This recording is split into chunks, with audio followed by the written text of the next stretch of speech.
Good evening, ladies and gentlemen, boys and girls, and hot rodders of all ages. We're back here on the T-Bucket kit. Once again, I'm sponsored by nobody in any way, shape, or form. We last left off with the fuel tank being installed. As you can see, we got the brackets put on there permanently. Once again, we did the bungs in, drilled and welded the bungs in, 5/16 bolts in there. One thing we have not decided yet is how we're going to mount the gas tank to the brackets itself. The ones that came with the kit, and they're kind of janky. Don't really like the way they look. So we'll probably figure out something and maybe incorporate a third brake light on this. So since we're talking about brake lights, let's just go ahead and finish the build off on the back here with the tail lights that are supplied. They are a basic Model A tail light, one for each side. They've got a really nice laser cut bracket. Saves time for trying to make a bracket out. We're going to wind up putting them right down here. As you can see, they're going to be like that. It's going to be protected by the frame. Of course, the tires will be here and everything, but it'll be blended in with the fuel tank and the frame, and it looks really good there. So since we're talking about these brackets, let me give you a little tip on what I'm doing over here. You'll bring the camera up here. On these brackets, they're really nice.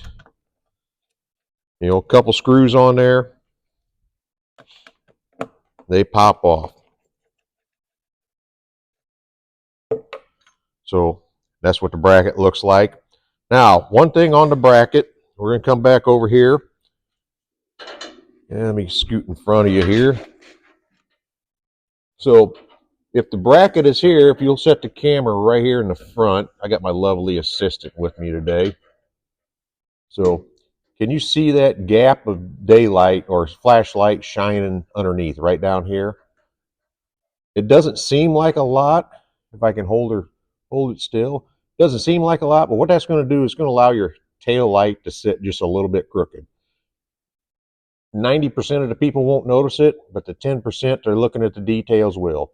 This is a real easy fix. So what I'm going to do is I'll take my marker and I'll just mark half of that contour on there. Now, we can zoom in. I'm only going to grind this half. So what that's going to allow it to do is sit flat on there without, and you could pull this side up if you wanted, you know, this outside, you could lift it up, get it flat, then run your bead across there. I'm 99% working in the shop by myself, so I'd rather just have it sit flush on there, throw a little magnet on there to hold it on the back, do a couple little tack welds, make sure she's level, and go from there. So we'll come back up here to the little workbench.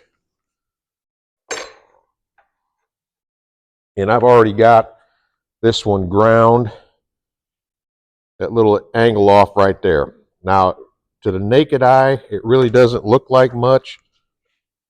But if I put my little 6-inch rule on there, you can see, I'm guessing you can. If I can get it all held, I need like 7 hands on this. Here, let's try it this way. You can see how much is ground off on that. Yeah, maybe if I go like that. So now we'll come back down here to the frame. And when I set that back in the same spot and shine my light behind it, you can barely catch anything underneath there. And that's the way I like to set them up. So now what we're going to do, I'll wind up taking the fuel tank off, throwing a little magnet back there to hold that, and I'll run a nice bead across there. So that's where we're going to leave off for this episode.